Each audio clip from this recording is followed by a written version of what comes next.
Hello, I'm your host, Leonard Duncan. Welcome to a new episode of ATV-TALK and Motorsports Podcast. Please join us every Tuesday at 5 p.m. Pacific Standard Time. We bring you interviews with industry professionals, live events, live news about the motorsports industry in every episode. Enjoy the show.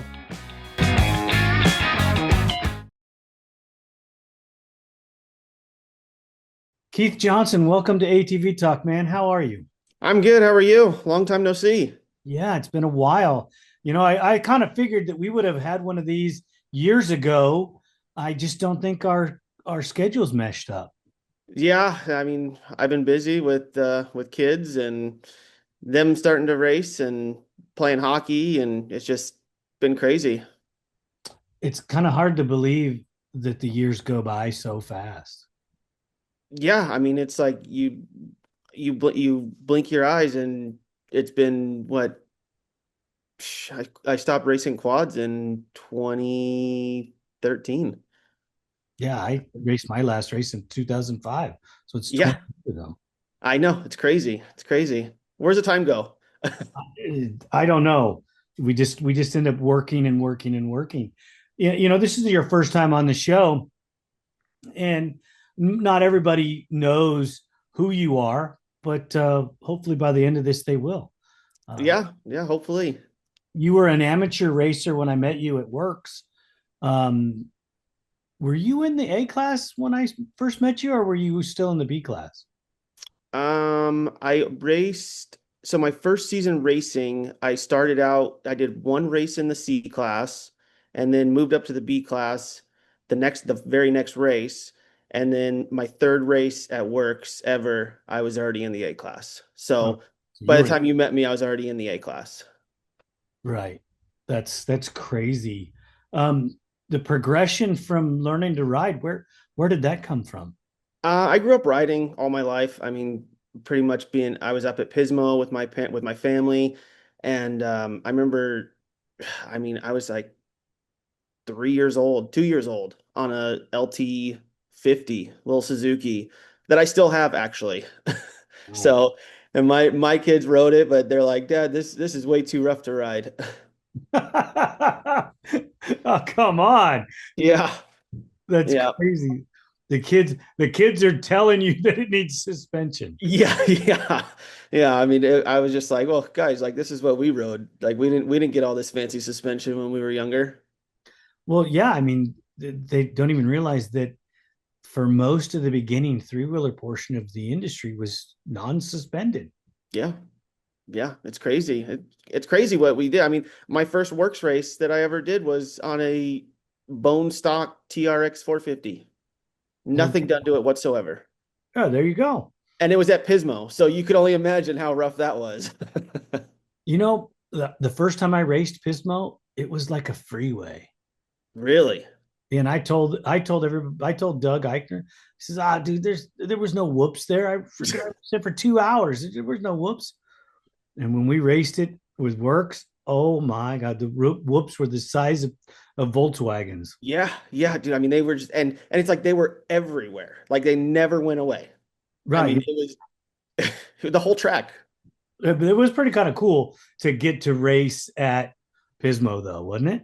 Yeah, yeah. I did it 2 years in a row. So I think I did it both years that Works did it. Yeah, I raced it as a an Oceania Grand Prix. I didn't even race it with Works because Oh, gotcha. I had stopped racing by then. Oh, wow.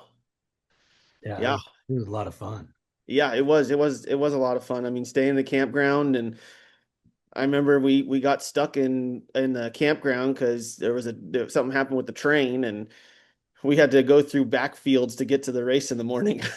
So it was we barely made it, and we were getting chased by farmers all around Pismo.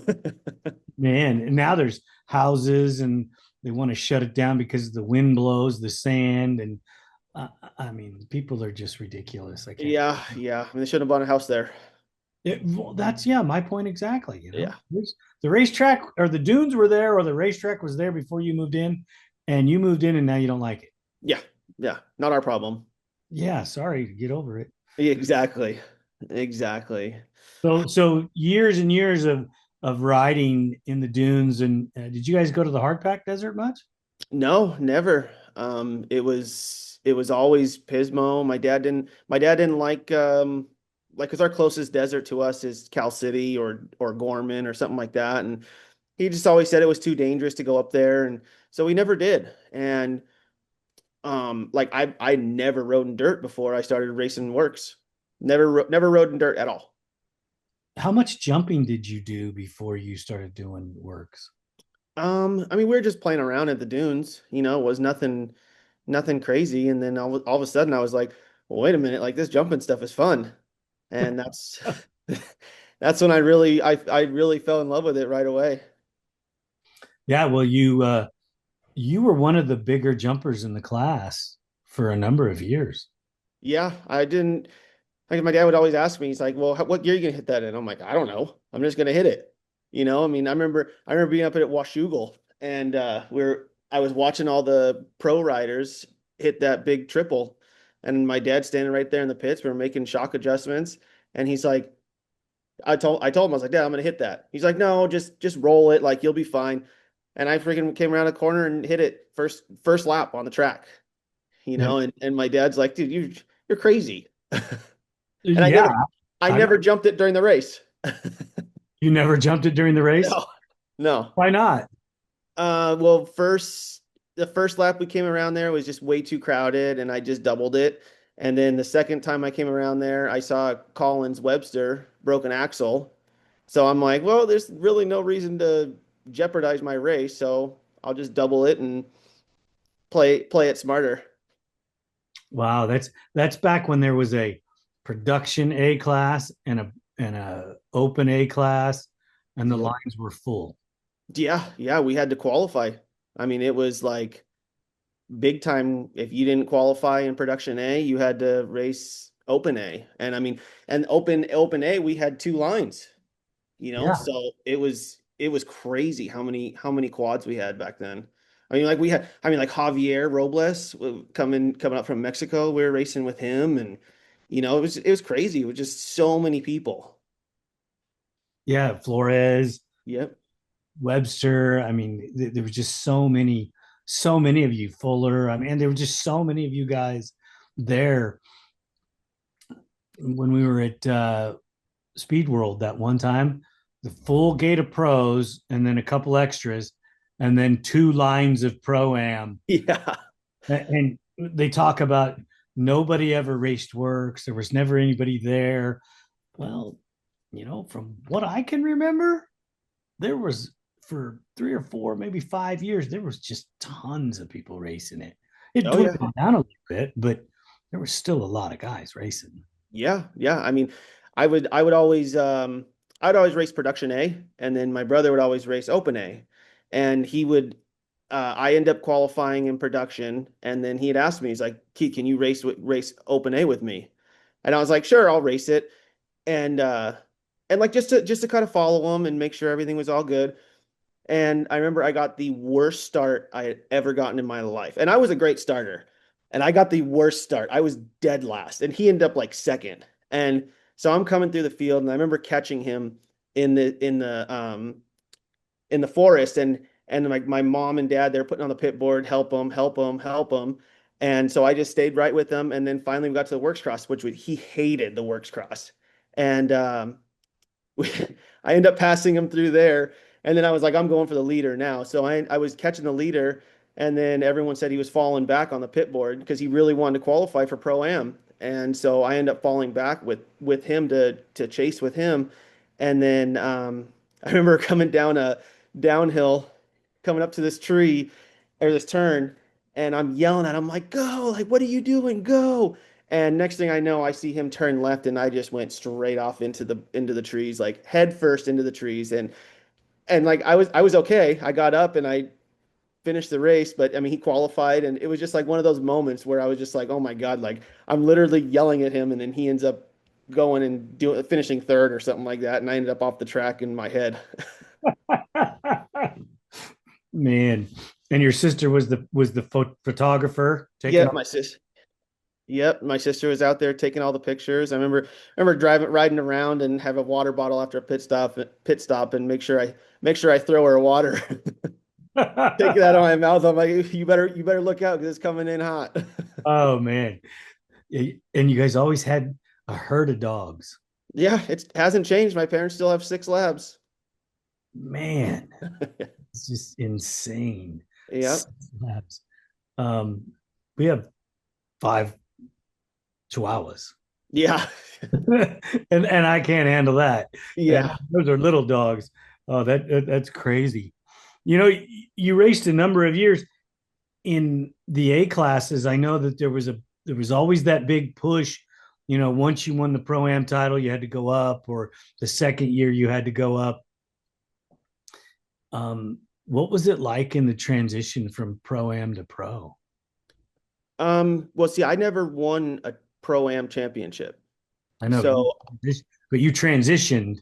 well, no, it was actually mandatory we moved up.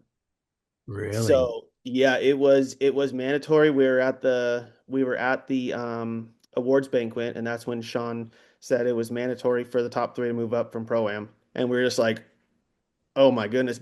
And I was just coming back off of when I broke my ankle. So, Right. because I probably would have won the championship if I didn't break my ankle, but I think I still finished third, missing 2 races. Weren't you playing around on a jump at 395? Yep. Yep. I was trying to make a double into a triple, I was practicing. there. I was there. Yeah. Yeah. And I just blew out my whole ankle. Yeah, because I think you rode up to me. I think I broke my leg. Yeah. Yeah. I didn't even crash. Yeah, what are you talking about? Yeah. I'm giving you shit, and you're got a broken leg. Yeah. Yeah. Yeah. And then we decided to drive 2 hours to the hospital to finally see what was wrong with it. And I had bones sticking out the side of my leg. Oh man, that's freaking crazy. Yeah, yeah, but I mean, that was probably the hardest part was the injury coming back. Like my first year into pro, it was just the constant pounding on my ankle that really got to me, where I couldn't handle it in the whoops anymore. And everyone knows that race works. They were never the smoothest tracks. Especially in that era. Yeah, yeah. I mean, like everyone says Havasu is rough. And I'm like, dude, you have no idea what Havasu rough is until you should have raced it back then when we had 2 lines of production A and open A. Yeah, when there were freaking 60, 70 quads out there at one time. Yeah, yeah, Yeah, that made it even rougher. yeah, yeah. I mean, dude, I mean, it was ruts all the way around the whole track. Yeah. Uh, I always tell people rocks, whoops, and turns. That's all you get. That's it. That's it. Well, broken rims. That too, but yeah, I mean that's just par for the course, right? Yeah, yeah, yeah. So, but I mean, I think I raced a full season in the pro class, and I couldn't hang on with my ankle injury, and then that's when we jumped out of the quads and went on to the side by sides. What'd you think of racing a side by side? It was completely different than a quad. Like you have no control in the air, and I was actually very nervous about jumping side by sides because you have no control. You're along for the ride, and until I got used to it, and then I was kind of like, okay, well, it's kind of the same thing, but just no control. Kind of the same thing with no control. Yeah, Oh, bro, that's okay. I get you because yeah, every side by side I've ever tested, I've put it on its lid. yeah. I've only rolled twice at a race. I've only rolled twice. Well, I never raced one, but every time when we went out and either tested the cars or because I did a bunch of ECU testing when the 900s came out, and first thing off, I rolled the car. I got in one of the 1000 Yamahas, rolled the car. I mean, it was it's ridiculous. I just can't seem to keep them on their wheels. Yeah, I mean, I struggled with belts in my razor because I would always drive with 2 feet and then dragging your brakes, like you would always do it on a quad. Right. And then I had to learn that real quick. I was like, oh, that doesn't work. Yeah, didn't they have a device in those early models to make it so you couldn't drive with the brake and you had to Yeah, disconnect? but we disconnected all that. Yeah, I remember a bunch of that. Yep. I'm not an anti side by side guy. I just diverted away from it because we're so busy building ATVs that doing side by side stuff is just it's just not feasible. Yeah, yeah. I mean, there's so many side by sides out there now, and it's just like, I mean, the quad stuff is still big, so it's like might as well keep doing that, you know? Well, that's what our forte is, and that's just what we do, and we do it well, and they're shipping them to us all across the country. As a matter of fact, I talked to a guy today. So I got one of his machines, and he wants me to send me another one. Wow. Yeah, Okay, great. yeah, You know, you know where the address is. Just send it on. Uh, exactly. and fortunately, customers today understand that there's just two of us, and there's no time.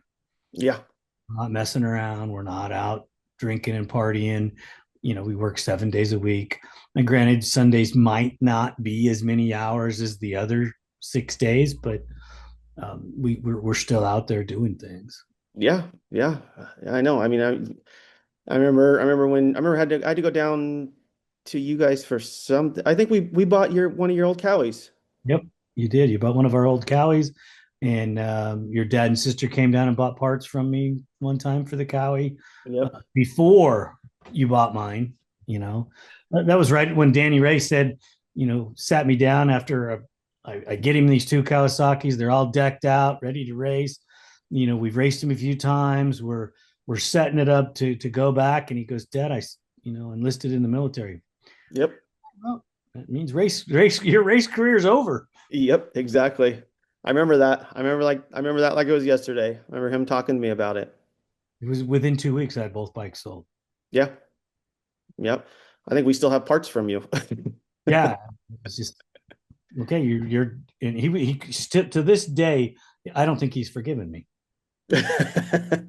Well, Dude, you yeah, signed up for the military. I didn't. exactly. You didn't sign the paper.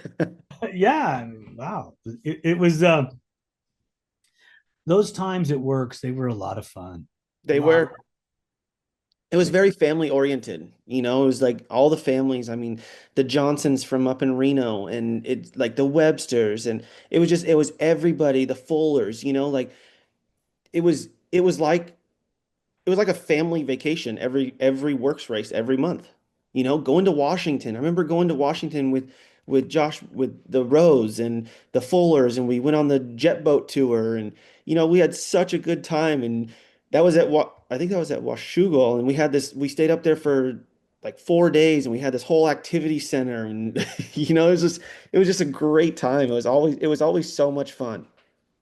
Yeah, and I think everybody got along for the most part. Yeah, The riff now and again, but for the most part, everybody seemed to get along pretty well. yeah, yeah. I mean, it was always racing, you know, Right, but right. yeah, I mean, you're never going to get that many people together and have everybody get along. Um, I mean, some of the places we got to go race though were pretty cool. yeah, yeah. I mean, like up in Washington, up in the like the Toutle area with the racing at the base of Mount St. Helen. In Goldendale, Yep. we went to gosh, I can't even remember. I can't even remember Colorado. Remember that place? No, I never went to Colorado. You didn't go to the Colorado, No. Ignacio? Uh-uh. Wow, that was a woods race. It really was a one line woods race Wow. in 2004. No, that was before I started. Okay. 'Cause, yeah, I mean, because I remember like um, what was it up in Utah, Button Hollow? Remember that one? It was way up. Oh man, I forget the name of the track. But I remember it was one of our first Yeah, years okay. there. I remember that one. Did you race the one where it was in the creek where it flooded everybody out? All the works guys, rained out and the cross country guys kicked butt? That was up in Washington, wasn't it? That was in Utah. I don't know. That was a long time ago. I think you were still racing then. Yeah. All of the fast West Coast guys drowned out, and the East Coast guys came with their cross country bikes and had no issues. Yeah. Well, anytime it rained, I'd always jump on my brother's Cowie. Yeah, ruin the cowie, right? Yeah, well, because he had because I mean it was fuel injected and we didn't have to do anything to the cart, like we didn't have to jet it or anything. So we just put the airbox lid on it and Rode it. I think it would go all the way underwater. Right, right. I remember Speed World. That thing was completely underwater. And I was like, I'm done. Like this thing's not gonna start. And I remember getting it out and the thing started right up. I'm like, all right, well, I guess I'm gonna keep on going. It's crazy. The thing never died. For some of the problems they had with them, they were pretty cool machines. Yeah, yeah. I mean, Honda still hasn't came out with a fuel injected, No, but and no, they haven't, and they probably never will. they never will. No. Bean counters, you know, I could see a time when Honda doesn't sell motorcycles anymore. Yeah, yeah, Maybe cheap bikes and things like that, but it's just the kid doesn't have the same drive as the dad did. yeah, yeah. It's sad and sad to see. And I mean, that was my first bike that I ever owned was or when I started racing was the Honda, and I mean that's what I finished racing on was the Honda. You still have any of your Hondas? Yeah, I still have my race quad. Nice. Is it race quad or is it fun quad now? It sits in the garage and it hasn't been ridden in probably 5 years. Speaking of motor work, I got to get it down to you. I got to get I got to get two of them. Well, I still have enough parts. I can build a couple Hondas. Wow. Yeah, I have so many parts too. I have parts that are brand new seals, brand new gaskets that are still in the original packaging. You hold on to that stuff because Honda doesn't support it anymore. So you Yeah. you want to keep all that stuff. Yeah, and it's always funny like when I go out in the garage and I start looking through like totes of stuff and I'm like, "Well, I know it. I know I went through a lot of fans because I have about 6 fans in one box." So I knew it was always a little like I always knew whenever I had a lot of something that I would obviously go through a lot of them. I have a shelf full of that stuff. Uh, Yeah. Unfortunately, I have a couple shelves full of stock A arms. Oh, geez. I don't know what I'm going to do with them, but Not yeah, much. someday somebody will need a boat anchor. Exactly. You know, when we get back to racing and things like that, um, your ankle, do you still have problems with it, or is it pretty good? No, I mean it's depends on the day, I mean like some days it's really hard to get up and start moving around, but I just force myself and I've already had two surgeries um with like getting bone spurs out of there and stuff like that. Like I lost a lot of mobility in it. And I think that was one of the big reasons why I couldn't hold on like do the whoops and having my heels hit the ground. Yeah, because So, it constant pain. yeah. Yeah. Man, I know that rule changed the complexity of the class because everybody that was forced to go up kind of dissipated. Yeah. Yeah. I mean, it kind of sucked because I mean, we always had a good battle. I think it was me, Garen, and or me, Fuller, and Webster. I think those are the three that moved. I think Whereas, yeah, Flores would moved up, but I mean, once that happened, I mean, like I think we all did another year or two and that was it. yeah, Garen's the only one that stuck it out. Yeah, yeah. I mean, it got to a point where we're just like, well, like we were just doing this for fun. Right, And then then all of a sudden now we're up with these guys and we're finishing out in the front or like battling it out though. I mean, it wasn't like one person would just run away with it. We'd all be battling throughout the year and it was fun. And then we got to the pro class and we're like, dude, we can't even compete with these guys. right. The So progression to become a pro is drastic. yeah, yeah. And I mean really at the end of the day we were just doing it. I mean we were all doing it to have fun. you What know. class did you race when you raced the UTVs? I raced the pro class. I started out in a 900 racing in the thousand class. But of course we had a built motor in it and then like once the turbos came out, like we were like, well, we're not gonna we bought 1,000 from Davey Hagsma. Oh, that was another name, Davey Hagsma. Nice. Um, and we bought one of his side by sides, 1,000 non-turbo, and we raced that for 2 seasons. And then the turbos came out, and we're just like, there's no competing this. Right. Yeah, now there's normally aspirated Yeah, and they have stock classes and the cars aren't stock. yeah, exactly.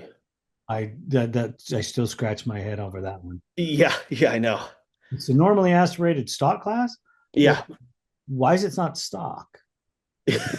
Nobody Yeah. can nobody can answer the questions. I mean, there again, I never got into the rules all that deep, so I didn't really care that much. Um,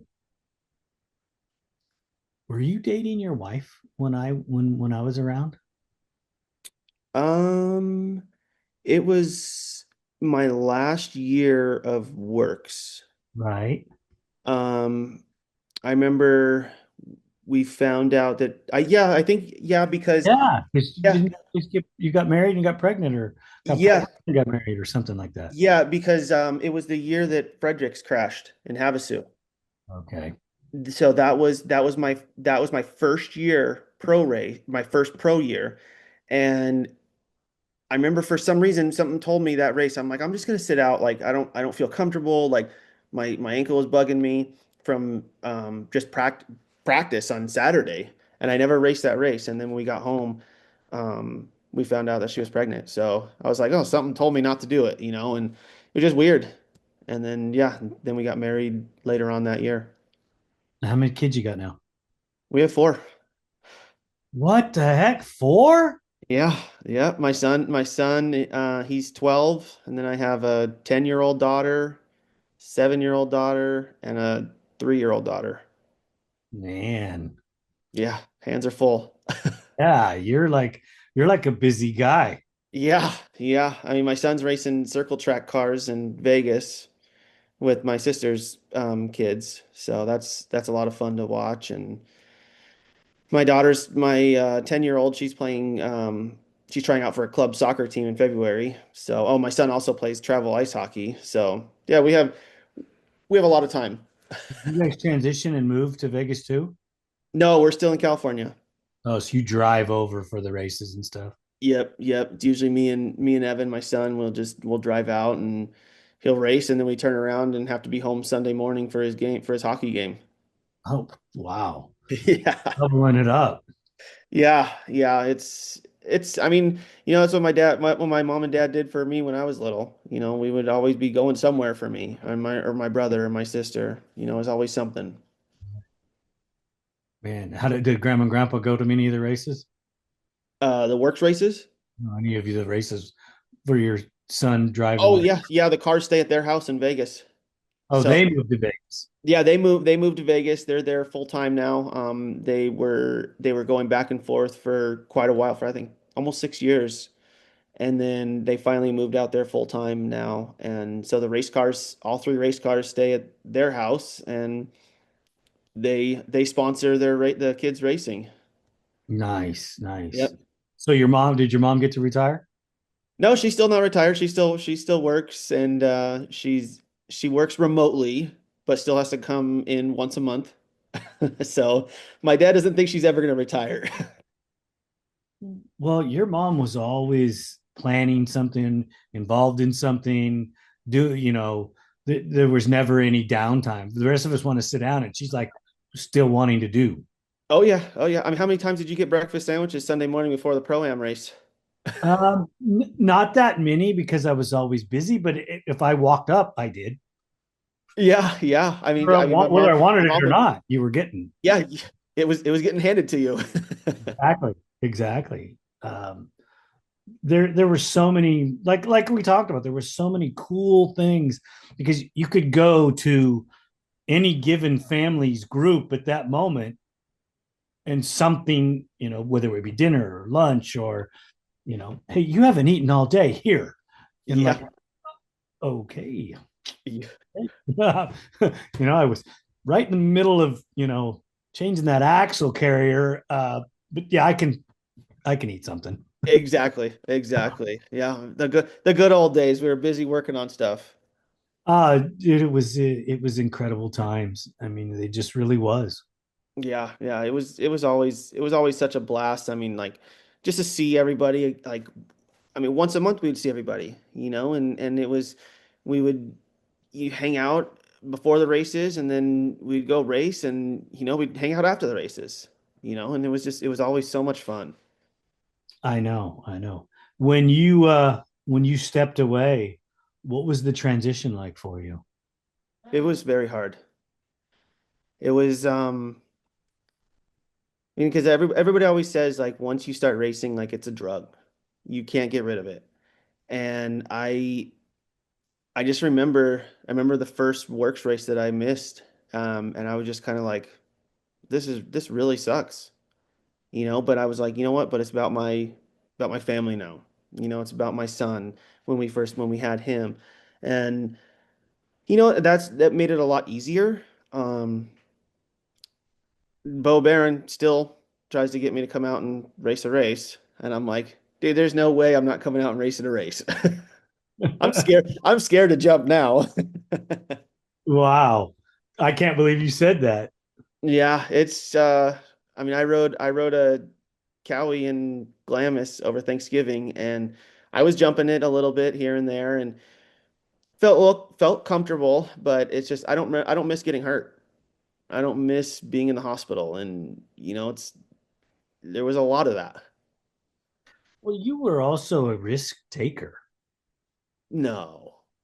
Yeah. You made some passes that the normal average guy calculating would not do. Yeah, yeah. I mean, you had to be aggressive. You had to, You were. You were. yeah. I mean, I know my motor builder hated me because I was always on the rev limiter. So There was a time that it was either checkers or record. yes, yes, it was. And I finally had to get older and realize like, hey, wait a minute. Like if I don't save my bike, it's not going to make it to the end. Right. Right. It's totally true. And my dad would always tell me slow is fast. Slow is fast. And I'm like, Dad, that doesn't make any sense. Like Makes that doesn't make any sense. it's a lot of sense when you start thinking about the get offs, the damage to the componentry, and then you're like, okay, now I get it. Yeah, yeah. I remember I was riding for Cafro and I think we were in Arizona and I remember I passed him because he was racing pro and I was in pro am and I passed him in during the race and like four corners later I don't even know what happened and I was over off the side of the track and my quad was right in the middle of the track. Cafro doesn't even come over to ask me if I'm okay. He comes over and slaps me in the face. And he goes, "Slow down. What are you doing?"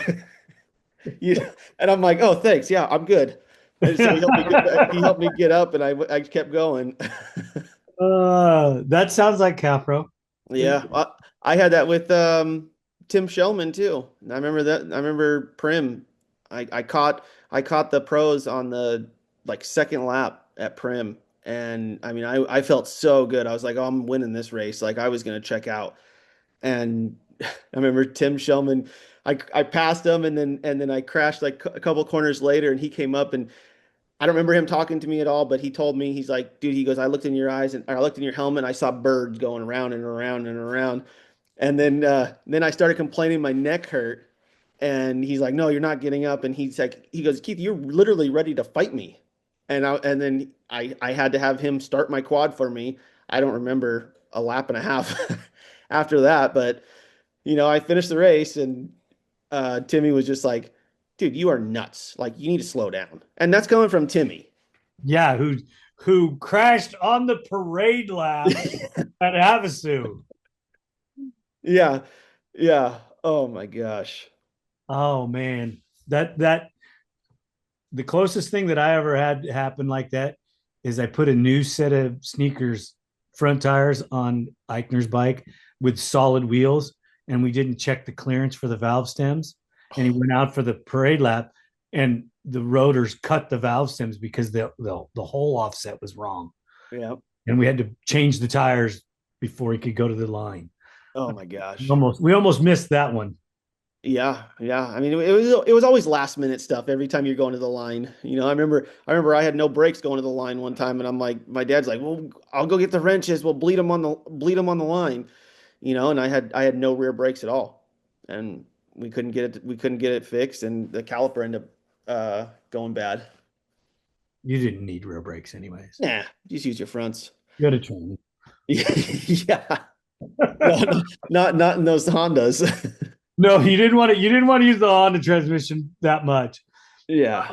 What was your favorite race on the quad, and what was your favorite race on the side by side? Um, the quads. I think my favorite race was the Heartland Challenge. Are you looking for the best suspension technology for your sport ATV?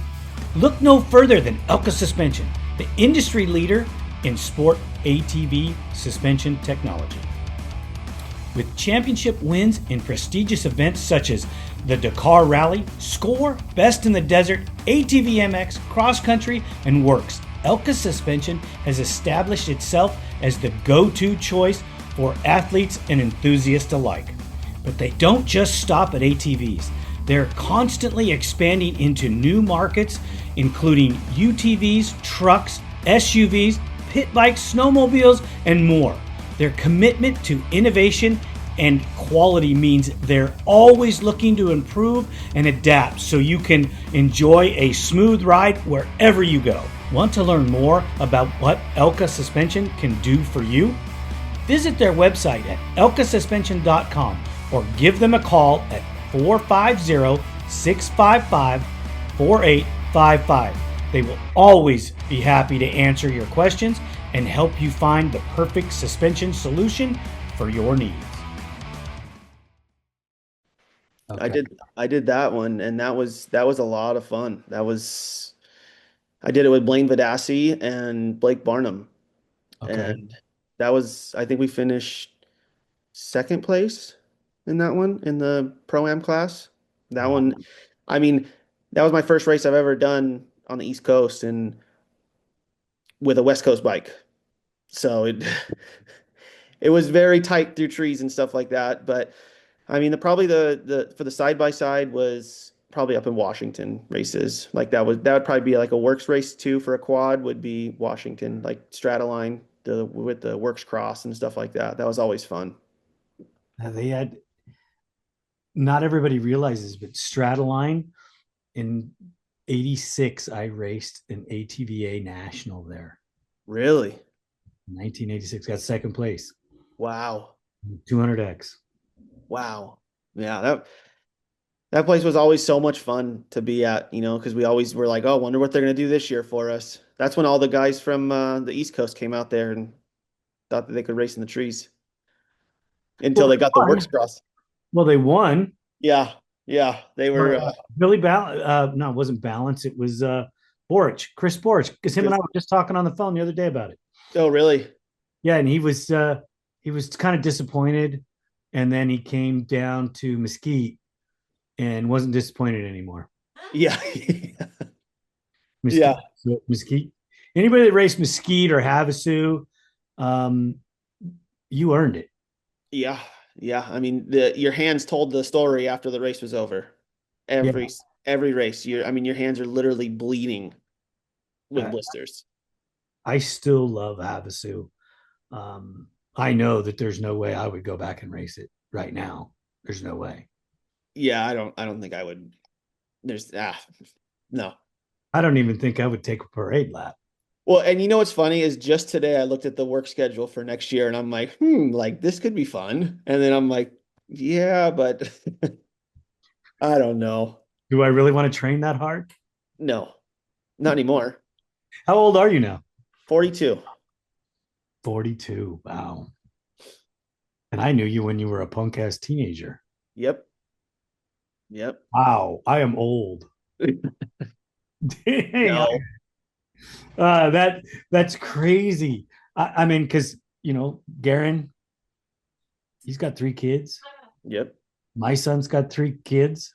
My daughter's got Yep. 3 kids. You got 4. Yeah. I mean, it's unbelievable. The when you start talking to the young guys that were racing then, and all you guys got kids and you know 30s, 40s, and I just wonder where the time went. Yeah. I know. I know. It's crazy. It's just it's so, you were so thankful for like all the people that we came across all those years of racing that like we wouldn't have ever came across those people if we didn't do this, and it was always a lot of fun. I remember some of the works friends that I never knew their name. Yeah. Talked to them every time, had conversations with them about life and everything, and we never. I mean, obviously they knew my name, but I was never told their name or they was never given. Yeah. Yeah. And everybody, hey, how are you? It was a huge family event every single race. And you look forward to everybody. It's I miss those days because as works went on in the later years, um, it wasn't that good. No, It's, no. I mean the turnouts. well, the turnouts and the people, um, a lot changed. And then when Sean sold it, uh, that made a huge difference in the way that it all worked out. You know, Yeah. Yeah. And I mean, it's like Sean was always he's a nice guy, but he would always he's like business, business, business, like no, you guys got to park this way. No, you guys got to park that way. And now we see why he was like that because of I mean, works because of Sean. Like I think that's I think it was too. And there was a lot of people that complained, and I look at them and I tell them, where else you going to go? exactly. Exactly. There's nothing like it, and the amount of people that we had at every single race, the turnouts were unbelievable. Well, I think the way they had the program then was way better than it is now. Yeah. Yeah. Uh, I actually haven't even been to a works race since I stopped racing side by sides. I don't think I've been to one works race. my last one was in 22. Yeah. Yeah. It's crazy. Yeah, I miss it and don't miss it all. I miss the old days, but Yep. I mean, I've only been to 2 races since then, and they were both in Ohio. Yeah. So Yeah. it's a lot of fun. It's different. It's stressful. But I gave 35 years to it. Yeah. So I think I did enough. Exactly. Yeah. I mean, you've done your dues. Yeah, I mean, so it is pretty cool. Um, I know we talked about what your races were, but what was your all-time favorite track? Um, Say Avison. no, no, not Havasu. Absolutely not Havasu. There's no way. Um, I liked it was in the later years. I liked the Sand Hollow.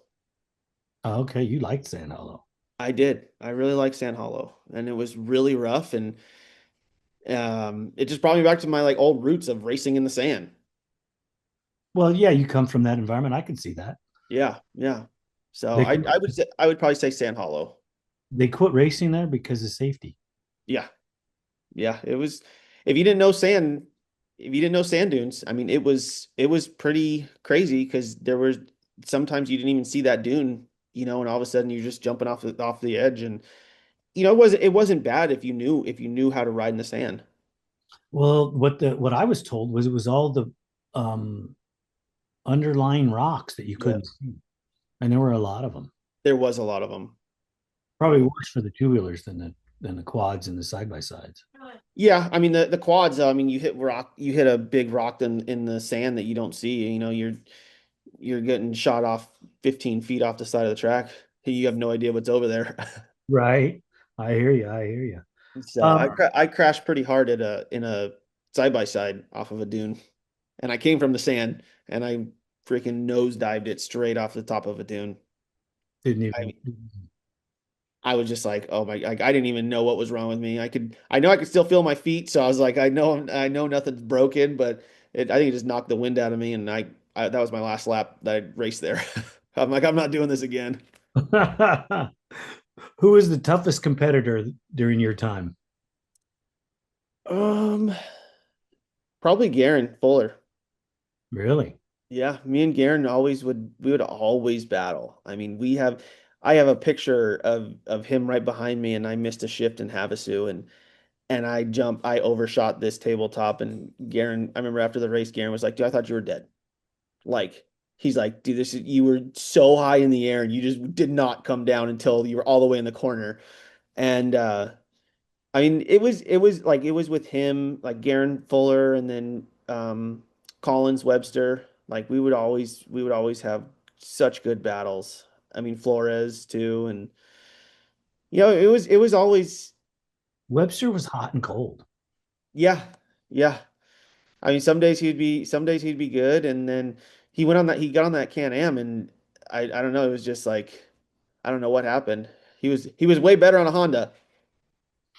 He had some moments on that Can Am where he was good, but then he had moments where he just wasn't there.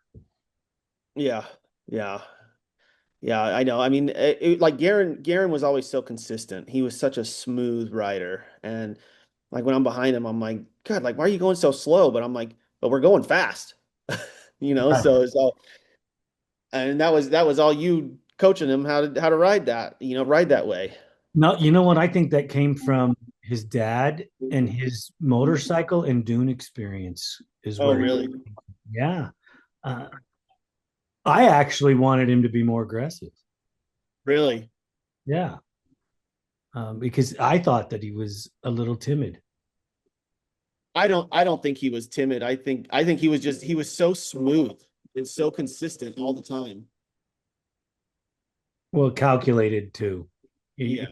He calculated everything out. Uh, Yeah. what was a pre-race ritual that you had? Um, Pre-race ritual was pretty much just we would always eat really good in the morning. And then I would get my bike ready, and then it was pretty much just get ready mentally, just sit there and just focus and like, okay, like this is what I got to do, like just kind of listen to music and just stay focused pretty much. That was my biggest thing was just staying focused and keeping my mind on what I wanted to accomplish. Somebody trying to call you? Yes. Don't you love that? Yes. Technology is great until it's not. Exactly. It's my daughter calling me. And she's probably in the house. No, no, she's at grandma and grandpa's. Ah, My wife's mom and dad, so okay. Um, what would be a dream ride outside of ATVs? what do you mean a dream ride? Like some place that a race or a ride that you would really love to go do I outside of would ATV racing. I would love to race Mexico. Really? Yep. I have always wanted to do it. Um, Greg Rowe, he really came up to me and was like, "Hey, I want you to race San Felipe, um, with Josh." And I remember it just didn't work out, with I don't know what had ever happened, but that's my dream was always to race Mexico. Wow. Yep. Didn't see that. I didn't see that coming. Yeah, yeah. I mean, my cousin Kyle, he raced down there a lot. Chislock, Right. so Did you have you done much desert racing? um no, not really, but I always thought that I'd be a better desert racer than a works racer because I know this is gonna sound crazy, but I felt like I could always save my equipment. I We'll know. circle back on that one because I'm gonna think about that. I'm gonna call you one day and go, how in the hell could you come up with that? You Yeah. know, Yeah. I mean, I don't know.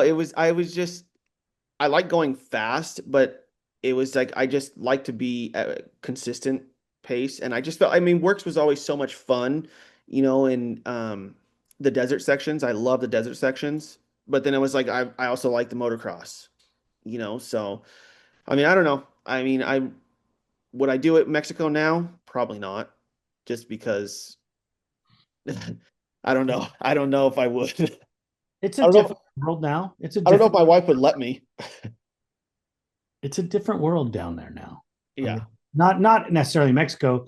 I mean, my wife from Guadalajara, and we go to TJ and Guadalajara and anywhere she wants to go, and we really don't have any issues. But I got a director with me that speaks Spanish and takes me wherever I need to go, and I guess when you're married to a Mexican citizen, American citizen, dual citizen, it's totally different. Yeah. Yep. Exactly. Yeah. I mean, that's the only way I'd go down there is if I had, was down there with a group and we were going. Sorry, now my bird's making noise. That's okay. That's okay, brother. It was great to talk with you. Yeah, you too. We didn't bring it up at all during the show, and I hope that you don't, you know, think that I didn't want to. No, I know. Just that that's something special. Not everybody should talk about it, and Yeah. anybody that's listening to this knows exactly what I'm talking about. And there's just some special things that I don't think are privy. Yeah. Well, maybe one of these shows we can get my mom and dad and sister on here and we can all talk about it. Well, that would be more appropriate. Yes. Yeah. You know. Um, by the way, how is everything with your sister and her husband? And do they still race UTVs? Yeah, Ryan Piplick, he's still racing side by sides. He's doing all the desert stuff now. But yeah, everybody's good. Yeah, I haven't. I haven't. We're into that whole circle track racing now in Vegas. We got into the asphalt stuff.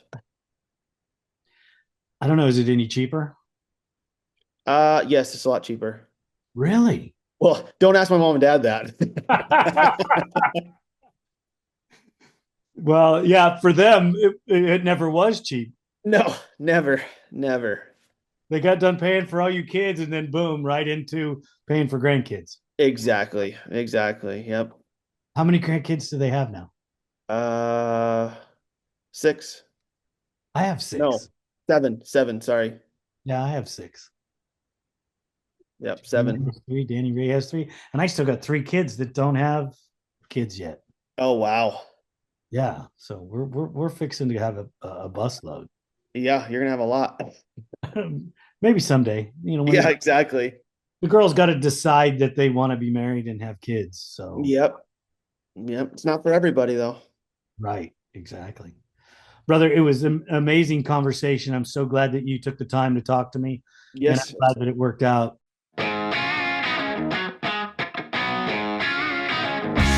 Hello, I'm your host, Leonard Duncan. Welcome to a new episode of ATV-TALK and Motorsports Podcast.